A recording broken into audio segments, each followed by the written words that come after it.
Thank you for listening to the Solanos Stories, a companion to the Smithsonian's traveling exhibit, Crossroads, Change in Rural America, presented in downtown Trinidad, Colorado. Solanos Story salutes the farmers, ranchers, cowboys, and cattlemen who helped shape the Southwest, and their trusty hats. Meb Horn, written by Meb Horn. My dad, C.P. Horn, and his younger brother left Donley, Texas, about 75 miles southeast of Amarillo, in early December 1913.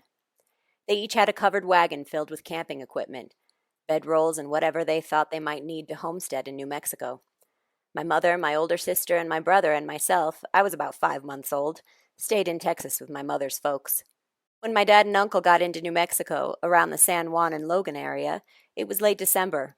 They camped at the foot of the mesa east of present-day Mosquero, New Mexico, and during the night a heavy snow fell, about 16 inches.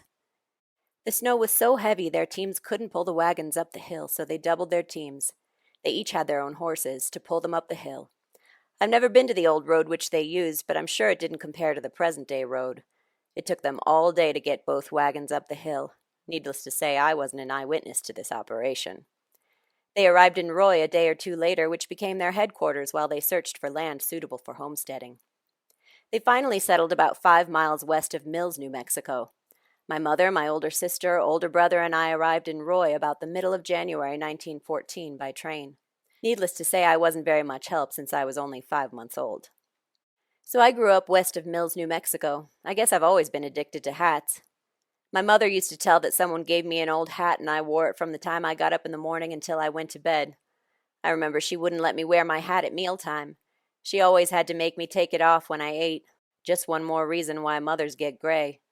I don't remember what happened to that old hat, but as I grew up, I wore a cap which my parents bought for me, but I never did like a cap. When I got old enough to earn a few dollars by working for a neighbor, I bought my own hat.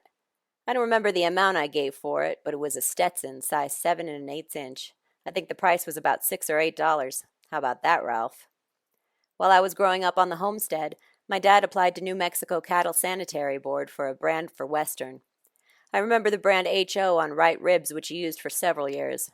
Times got hard and he sold his cattle. Later, when I was in my middle teens, he acquired a few cows and applied to the cattle board for a renewal of his brand, but someone else had recorded the brand, so he got another brand, YA on right ribs, which he used until he quit keeping cattle. So I talked him into letting me have the brand, which I still have and use when I have any cattle. I applied for a brand when I married and had my own cattle. It was 44 on right shoulder. When I got the CY brand from my dad, I gave the 44 to my younger son, Dean, and he still has it recorded in New Mexico, so far as I know. My older son, Jerry, already had his own brand recorded in New Mexico. I still have the CY brand recorded in New Mexico. I'm retired now and don't own any cattle at present, but we'll probably have a few yearlings from time to time. But I'm still addicted to wearing a hat. It doesn't matter about the color, so long as it's black. If my hat could talk, it would probably say something like this. I sometimes wonder what this old boy uses his head for, except for a place for me to sit and to keep his ears apart. Well, so much for the hat situation. I grew up wearing bib overalls made of denim, but when I was old enough to work for some neighbors, I bought myself a pair of Levi's. I sure was proud of them. If I remember correctly, I gave $1.65 for a pair of Levi's. Hold on to your hat, Ralph. Well, enough of my rattling off. It's been an interesting 87 years. So long, Meb Horn. P.S. I don't remember where or when I bought the dusty black hat in your collection, but if it could, it'd probably tell you of the times it fell off just before I got bucked off of some old goofy bronc.